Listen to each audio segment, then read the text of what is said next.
Hello and welcome to the Let's Examine Addiction Honestly podcast. My name is Charles, and today we'll be talking about my hunting incident that involved alcohol. This was back in 2010. So what do you get when you mix alcohol and firearms? Well, nothing good, and thankfully our punishment wasn't more severe, and thankfully, most of all, nobody got hurt. So, as always, please understand that I am not a trained professional and do not use this podcast as an alternative for proven medical methods such as NA, AA, therapy, rehab, all of that's already been proven and effective. I'm just a moron. Please do not take any advice or wisdom from me. So we will get right into it. It was in about 2010. I was still in the Army in Fort Drum, New York.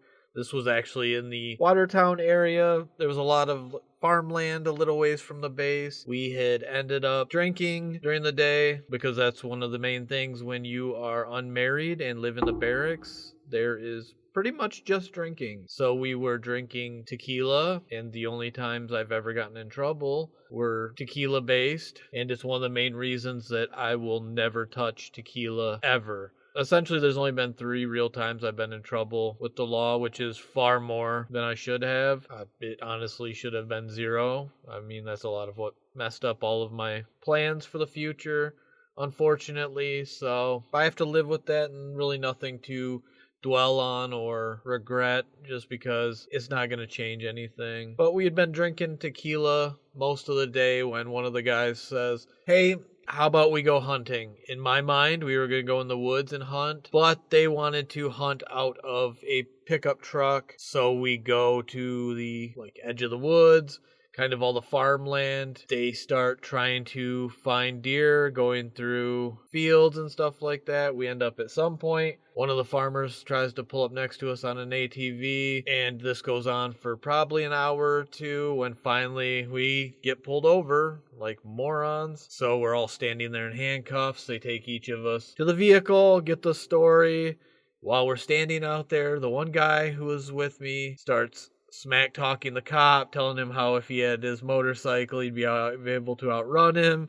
Whole bunch of other stuff. We end up standing there for a few hours, probably in handcuffs, dealing with the police, everything like that. And I don't know how we didn't end up in jail. I mean, I'm so surprised we didn't at least spend the night in jail. But we were also dealing with the DNR, and there was a police officer there. That was who my friend was smack talking. So I think that's the only reason we didn't get hit with a harder punishment. And he understood that we were in the military and kind of knew it was going to mess up our lives anyways. So we ended up dealing with that for the night. We go on about our lives, get the information, mailed to us for the court dates, have to attend court, go in front of a judge. The guy who provided the firearms lost all his firearms and had to buy them back. We end up, I don't know how, not getting community service, not getting jail time. We got about $1,000 in fines each. We either got a 3 or 7 year ban on our licenses. I didn't hunt at the time anyways and haven't hunted since. But to my knowledge, I couldn't find exactly what Michigan, New York, and South Carolina are a part of, but I believe it's the Interstate Wildlife Violator Compact, or IWVC, which allows participating states to share information and violations, which allows them to recognize violations and license suspensions. So by this time, my licenses should all be clear. There shouldn't be anything holding me back from trying to hunt at all. But like I said, I don't really hunt. I have never really had the interest in hunting. I know I've bought a few fishing licenses since then, so I know I can at least buy fishing licenses. I've only gone once, but honestly, this was one of the dumbest decisions of my entire life. It's one of those things where if somebody offers you an idea, don't assume what it's going to be. As to where I thought we'd be sitting in a blind or something and not doing something absolutely stupid. And it's not me trying to justify my actions or push blame off on anybody else. I could have said that I wanted to leave at any point and stop my actions. Granted, I did unload my rifle and then throw the shells out the window just because I wasn't super comfortable at the time.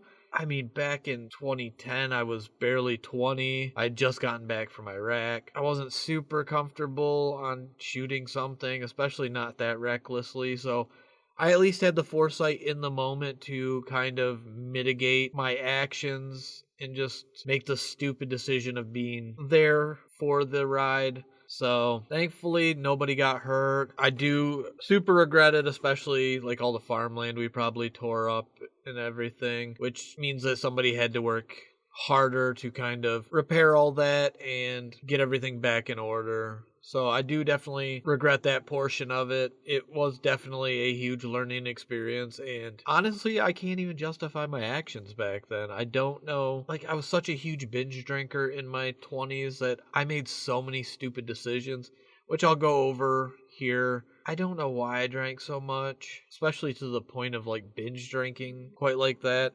I get once you are older, your body can't handle the drinking, but even then, like mentally, I don't see the point of drinking quite like that. And in all honesty, there's no reason for it. It's the main reason I try to find other things to do that mitigate my chances or ability to drink, which I'll definitely go over. I want to go over hobbies that either feed into alcohol or the best ones to avoid any urge to drink, because when you're that young revolves around drinking, it's kind of hard to know what to fill that time with, so you don't just pick up another drink or go smoke or anything similar to that. And honestly, that is one of the dumbest decisions that I've ever had in my entire life.